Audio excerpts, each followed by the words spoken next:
Hello, I'm Fast Lawyer. Today we are going to review the Riese Project Prologue VR, a game that was released on the Steam store August 1st, 2023 by the developer Real Invented Studio. It normally retails for $14.99. I received a free Steam key through the Steam Creator Connect program to review this game, and I'm testing it out on the MetaQuest 2 using link cable. The Riese Project VR Prologue is described by the developer as a playable introduction to the full version of the puzzle adventure game. Now, the interesting thing is that this game is running on the Unreal Engine 5 using Lumen and Nanite technology. The locations in the game are photo scanned, so this is some of the most realistic graphics that we have in VR, especially with a full game behind the experience. And you can actually look at photos of this hotel that's located in the Owl Mountains of Poland to see the resemblance. So these are some of the most hyper realistic graphics that we have in VR, but is the game any good? And I do recommend this game because I do think it's pushing technology forward. It is the future of VR, but it is also a flawed experience. So let's get into what I liked and what I didn't like about this game. First of all, it is a very graphically demanding experience. On my RTX 3080 with graphical settings set at high, I was getting roughly 70 frames per second. There were some frame rate drops here and there, but for the most part it was not noticeable, and honestly I would not recommend anything lower than a 3080 for this experience. Secondly, I did experience a few bugs. In fact, I fell through the map twice during my playthrough. Now technically it took me 3 hours to beat the game, exactly 3 hours, but that was with dealing with several technical issues while playing the game, so I believe it's really about 2 hours to beat the game if you don't face those same issues. Thirdly, outside of the bugs, there's just an overall lack of polish for this experience. The UI is not very intuitive. There are several things I did not know you could do in this game until I saw the story page video and saw some of the things the developer was doing on his story page video, such as using a flashlight, such as changing the time of day or the weather. It took me a while to figure out how to save your progress in this game, and the cool thing is there's so many neat things that you can do in this game, but it's all around a very clunky package. There's an AR mode with your phone, alternate reality, and you can play games, you can look at photos, you can read some notes, and you can take your own photographs as well. And there are so many objects you can interact with in this game as well. However, there's also lots of objects that you cannot interact with. Most objects don't do anything at all. This game has a very unintuitive inventory system. Basically, when you pick up an item that's useful, it just automatically goes into your backpack, and then you have to click on your joystick to get your backpack to spawn, versus just grabbing from your shoulder and moving it to a place where you can open it and look inside. Instead, it's basically just a point and click system where stuff just spawns. This inventory system is just very immersion breaking given how ultra realistic the game visuals are, and there's just an inconsistency overall where there's certain items you can grab, others you cannot. Most items you cannot use, but some you can use. And then to top it all off, you have these bare icons on top of some objects, and this initiates dialogue from the main protagonist, Annie. And I have to admit, I was not a big fan of the voiceovers in this game, but I do try to be understanding because obviously this is from Poland, and I imagine there's not very many native English speakers there. So I do appreciate the effort, at least. Now, besides the clunky UI and overall lack of polish the game has, the gameplay is also a bit underwhelming. Honestly, I was not a big fan of the puzzles in this game. A lot of it just had to do with finding the right object or just doing the right thing the game wants you to do, but without leaving you with much to figure that out from. The game wants you to do it exactly like it wants, and there's just no wiggle room at all. And while the protagonist does sort of tell you what to do each step of the way, she is a little bit on the vague side, or at least I had trouble understanding her. And so I would say, as far as puzzle adventure games go, this is closer to a walking simulator than anything else. There's a lot of open-ended areas, and it's just easy to miss something and then just be frustrated with not knowing exactly what to do because the game does a poor job of telling you what to do.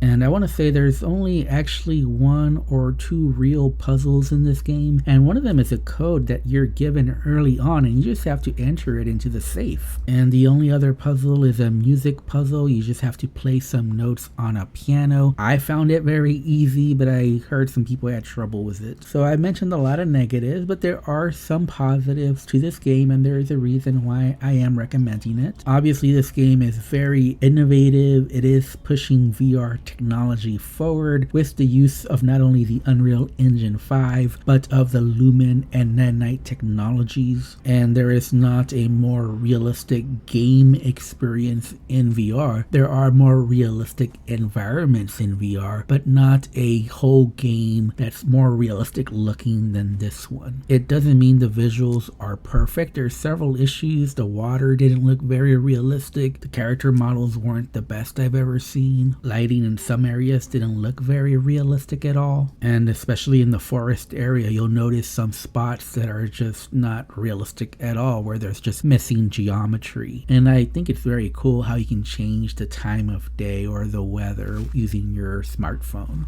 Outside of the voiceovers, I thought the sound design overall was pretty decent here. I liked the music and the overall atmosphere and tension the game had. I definitely think the best part of this game was just exploring and discovering the different areas of the game. And this is where the hyper-realistic graphics really shine, giving you that sense of exploration in these very interesting locations. It's the magic of VR, where you can explore these in virtual reality, then maybe go there in real life and have a feeling of deja vu. This game is the future of VR, and as VR enthusiasts, we do need to help in pushing this technology forward. And obviously the way to do that is to support devs who are pushing technology forward. So I do recommend this game, especially for you VR enthusiasts out there. For you PC VR true believers, I believe this is a game you do need to try. If I have to rate it, I would give it a 6.5 out of 10.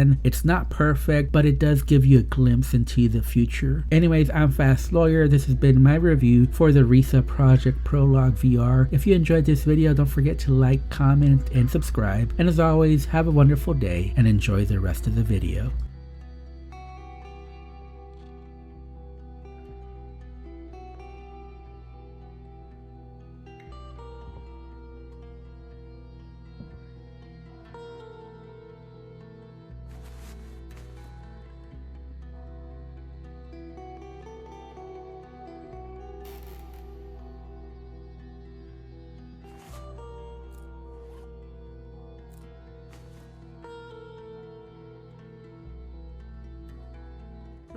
I can't... This is the document I saw in my dreams.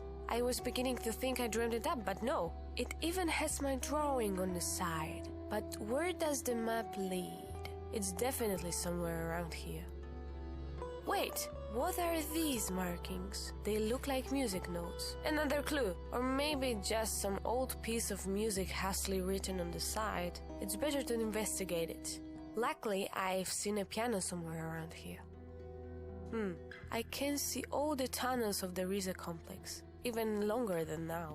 Oh, I never saw this place. This must be it. That's your destination, Annie.